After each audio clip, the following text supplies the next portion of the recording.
And I'm Hannah Alabalea. We have an update for you guys on yesterday's bombings in Boston that claimed the lives of 3 people and injured over 100 more. Alyssa Meyer has the latest. Our European furniture giant is in hot water today after traces of horse meat were found in their food. While thousands of Connecticut residents were affected by Hurricane Sandy, they only have one thing on their mind, and that's to rebuild. Here on campus, people are still talking about the men's hockey team's loss in the national championship game. But fans on campus stirred up controversy when they showed their school spirit. Matthew Torres has the latest. Now, even though gas prices remain an issue to Connecticut residents, they say it will not affect how they vote this November. Coveted tan everyone wants on spring break may not be worth all the effort. According to the National Cancer Institute, overexposure to the sun's rays increases the risk of developing skin cancer. Just 33 days until graduation, and that means it's time for seniors to pick up their caps and gowns.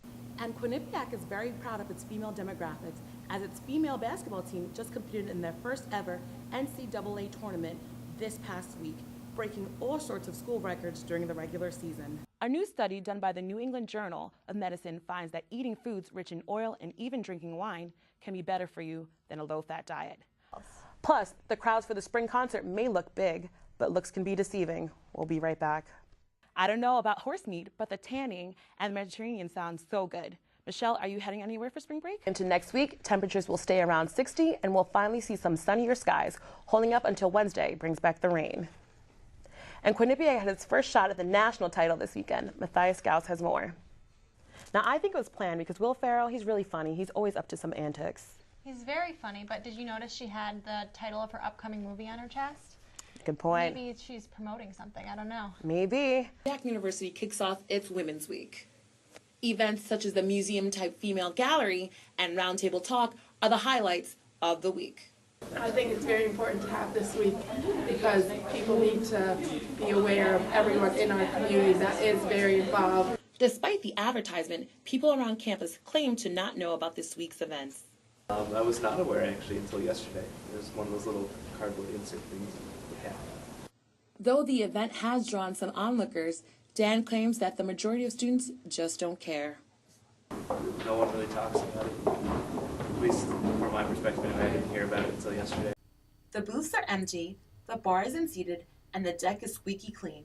But there is a line of eager students that are quickly gathering that are going to change all of that. Aunt Chelada's Bagels and Booze is finally here. Sherry Caldwell comes in every morning, sits down at her desk, and does paperwork. But it's not your typical white-collar job. Dance for me is communication. We talk. Dance means talking. We every time you do something, you're speaking to someone. Sherry is the founder and director of the Caldwell Dance Company in Hamden, Connecticut. Curriculum here at the Caldwell Dance Center that includes dance terminology, dance theory, and dance history. And for one rider, the trail is not simply for exercise. It also brings back memories. It makes me feel young again to ride bikes because my generation, we lived on our bikes when we were kids. We were out every day. Our parents didn't want to see us till the sun went down or the lights came on in the winter. So we mostly rode bikes. And so far has acknowledged famous people and local campus celebrities. In order to find out more information about this week's events, students are asked to log on to their MyQ and click on campus events. Reporting live, this has been Hannah Alabalea, QNN. Thank you for joining us here on QNN. Reporting for QNN, this has been Hannah Alabalea. From the gas station in Hamden, this has been Hannah Alabalea, QNN. Live from Danbury, Connecticut, this has been Hannah Alabalea, QNN.